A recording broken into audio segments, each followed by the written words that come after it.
रात को बज रहे हैं करीबन 1 बजने वाला है और इस समय मैं उपस्थित हूँ। वो नाम है हितेंद्र ठाकुर। नहीं 12 बजे के बाद घर पहुँच जाएं, आराम करें, ऐसा कुछ तो फिर पॉलिटिक्स छोड़ना पड़ेगा। बीवी बच्चे तो हमको भी है। बीजेपी के एक नेता मन से कह रहे हैं कि सीटी की गोटी गायब कर देंगे इस बार। बोलना ठीक है ना, नेता बोलते हैं ना, उनके काम किधर बोलते हैं। 13 तारीख को अमित शाह आ रहे हैं, अब आएंगे साधु हत्याकांड और हिंदू मुस्लिम, इस तरह की बातें अब आने वाली हैं। इलेक्शन जैसे चरम पर आता है, भारतीय जनता पार्टी की तरफ से इस तरह के बयान आते हैं। पूर्व सांसद मंच पर कहता है कि हमने जो काम किए हैं उसी के बल पर हेमंत सावरा जीत कर आए। कब सामने सामने बैठने का? पर आदित्य ठाकरे कहते हैं आप जितने बयान देते हैं, जो कर रहे हैं, अब भारतीय जनता पार्टी के बी टीम के रूप में करते हैं। अच्छा, आज तक 90 से लड़ मैं रहा हूँ, लड़ के जीत रहा हूँ मैं। 30 साल आप उनके साथ शादी करके 19 में आपका कुछ बिगड़ा, साथ में इलेक्शन लड़ी आपने, हमने नहीं। तो मैं बी टीम, ये कौन सी टीम? सी के डी? हम लड़ रहे हैं 90 से। अरे है जिगर ना, तो अपने बलबूते पे किसी को बदनाम करके 4 उंगली आपके पास आते हुए अपना गिरेबान देख ले। वो कितना भरोसा आपको? 100%। नमस्कार, मैं सचिन दीक्षित। रात को बज रहे हैं करीबन 1 बजने वाला है। 1 बजने में महज 5 मिनट बाकी है और इस समय मैं उपस्थित हूँ उस व्यक्ति के साथ में जो इसमें प्रचार में है, जो लोगों से मुलाकात कर रहा है, जो बातचीत कर रहा है कि आपकी समस्या क्या है और हमारे चुनाव का निशान क्या है। वो नाम है हितेंद्र ठाकुर।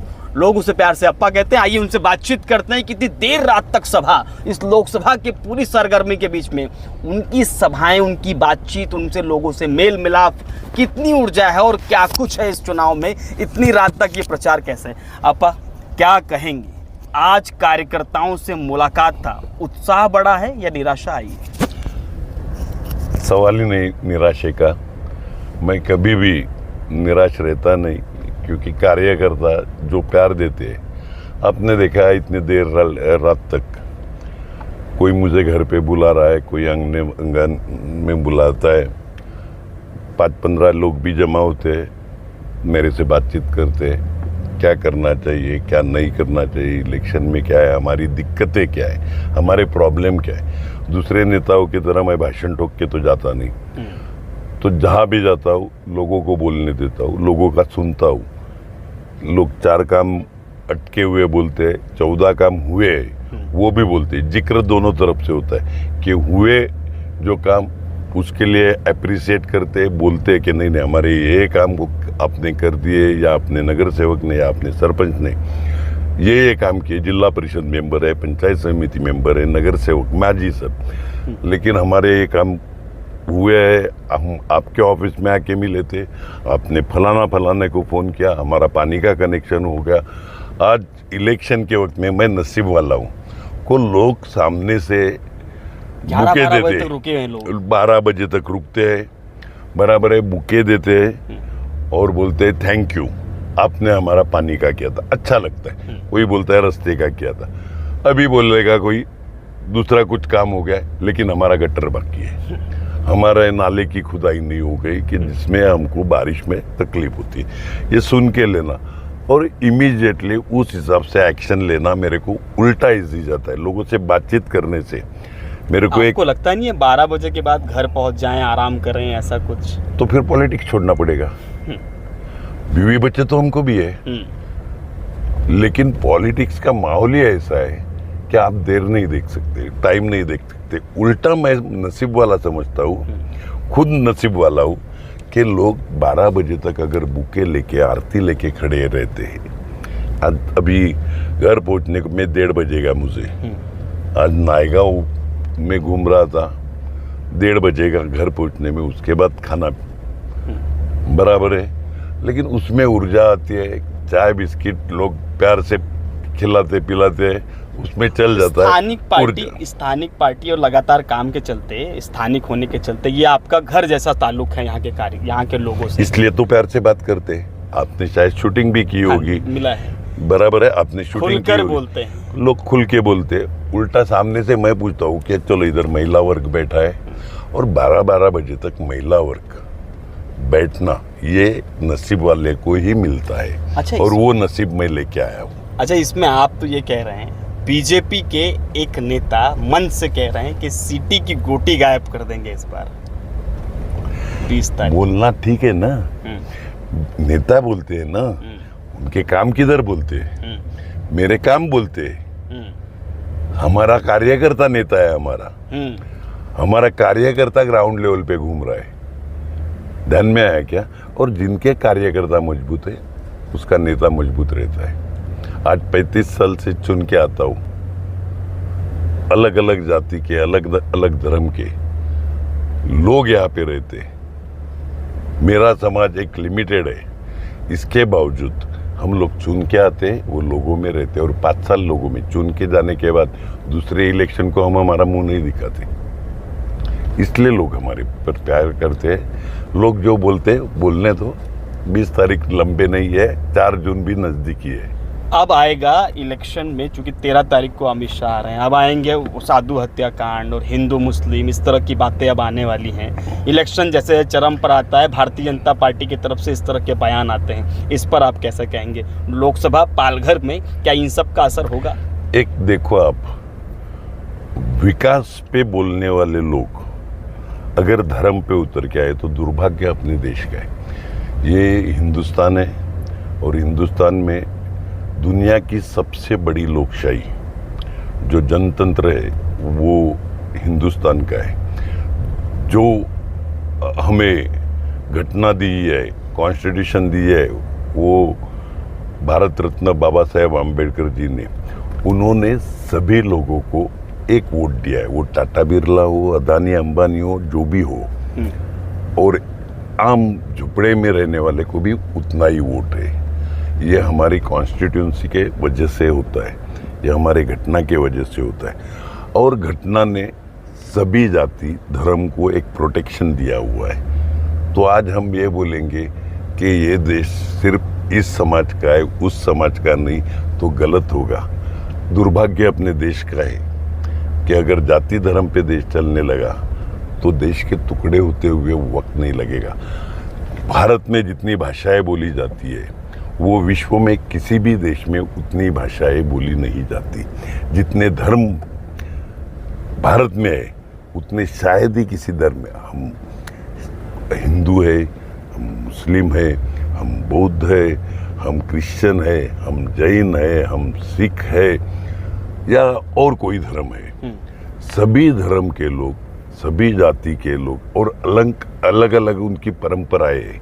साउथ में अलग ट्रेडिशन चलता है, नॉर्थ में अलग चलता है, वेस्ट में अलग चलता है, ईस्ट में अलग चलता है। तो 8 दिशा में 8 तरह के कल्चर रहते हुए एक साथ देश जा रहा है। और ये देश जोड़े रखना ये बहुत बड़ी जिम्मेदारी लोकतंत्र की है, और उस लोकतंत्र में सभी लोगों को सेम अधिकार है। क्या आपको लगता है कि बड़े नेता जब यहाँ पर आना शुरू होंगे, केंद्रीय नेता भारतीय जनता पार्टी के या महायुति के, तो फर्क पड़ेगा यहाँ के चुनाव में? मैं इतना ही बोल रहा हूँ कि अपने आदरणीय प्रधानमंत्री हो, अपने आदरणीय होम मिनिस्टर जो हो, आदरणीय यूपी के मुख्यमंत्री हो, ये सभी आ रहे हैं, ऐसा मैंने सुना है। अभी अगर ये छोटे छोटे इलेक्शन में, मतलब गांव में अगर बड़े नेता आएंगे, मैं तो एक ही समझता हूँ कि उनको ऐसा लगता होगा कि हम ये सीट हार गए हुए सीट में हमको जोर लगाना पड़ेगा। इसी वजह से सब बड़े नेता आ रहे हैं। स्वागत करते हैं उनका? लोकतंत्र है, कोई भी आवे, हमारे नेता हम ही है, हमारे नेता कार्यकर्ता है। हमारे पास जो नेता है वो हम घूम रहे, हमारे एमएलए अलग घूम रहे, हमारे एक्स एमपी अलग घूम रहे, दूसरे एमएलए अलग घूम रहे, मैं अलग घूम रहा हूँ, सब अपने अपने हिसाब से। और हमारे नेता इतना ही है। आप काम की बात कर रहे थे, उनका पूर्व सांसद मंच पर कहता है कि हमने जो काम किए हैं उसी के बल पर हेमंत सावरा जीत कर आए। ठीक है ना, कब सामने सामने बैठने का चैलेंज, कब सामने सामने बैठने का? हमारा एमपी, मैं भी नहीं बैठूंगा, हमारा एक्स एमपी जो पालघर जिला होने के बाद इधर की सीट बाइफरगेट हुई और पालघर की सीट बनी, उस वक्त हमारे बलिराम जी यादव चुन के आए। उन्होंने जो विरार तक, मैं छोटी काम नहीं गिनवा रहा हूँ, विरार तक लोकल थी, वो धानु तक लेके गए। उपनगरीय सेवा धानु तक बढ़ाई। आज उस वजह से एक लोकल का मतलब एक्सटेंडेड सबब, एक सबब का दर्जा धानु तक मिला, हमारे खासदार ने किया। आज आधे वसई विरार और सुपारा में पाइप द्वारा गैस आने लगा है। मेरे घर में हालांकि अभी तक नहीं आया और मुझे कोई जल्दी भी नहीं है। जिधर जरूरी है उधर पहला जाने। जिस एमपी ने, बलीराम यादव ने ये काम किया, उनके घर में भी उनके सामने से लाइन गई, उनके घर में गैस नहीं आया। उन्होंने बोला अपना लेट आया, कोई फर्क नहीं गिरता। तो आधे वसई विरार सोपारा में गैस कनेक्शन गया है, वह अपने जो एमपी थे उनके कार्यकाल में हुआ। तो दानु से लेके नासिक तक 58 करोड़ का एक सर्वेक्षण हुआ था रेलवे लाइन लेके जाने का। वो अपने एमपी बलीराम जी यादव के कार्यकाल में हुआ। दुर्भाग्य से एक लहर आ गई, लोगों को झूठे आश्वासन दिए गए, उसमें लोग बह गए। बीच में पुलवामा हुआ गए इलेक्शन के पहले, या करवाया गया। तो उस इलेक्शन की बातें सामने जो भी तरह तरह की, इनके ही राज्यपाल ने स्टेटमेंट दिया था। बराबर है क्या, कैसे करना चाहिए था, जो भी रेस्क्यू में था वो क्या करना था, एयरलिफ्ट करना, ये वो। सत्यपाल मलिक आप बराबर बोल रहे, तो कैसा करना है, इनके ही राज्यपाल थे, वो बयान देते, उसके बाद उनके पे रेड गिरती है। ये सब आपने देखा है। लेकिन आज वो माहौल नहीं रहा, लोग भी होशियार हो गए। और इसी वजह से लास्ट टाइम अपने प्रधानमंत्री, माननीय भारत के प्रधानमंत्री जी 5 बार आए थे अपने महाराष्ट्र में, 5 मीटिंग ली थी। आज 15 मीटिंग तो 2 फेज में ही हो गई, अभी 3 फेज हो गए और 15-20 मीटिंग लगने वाले। और आप जो बोल रहे हैं, आप जो मालूमात दे रहे हैं कि शाह साहब इधर आ रहे हैं, सभी का स्वागत है। लोकतंत्र में सभी आ सकते हैं, तो इसमें कोई रोक तो नहीं सकता।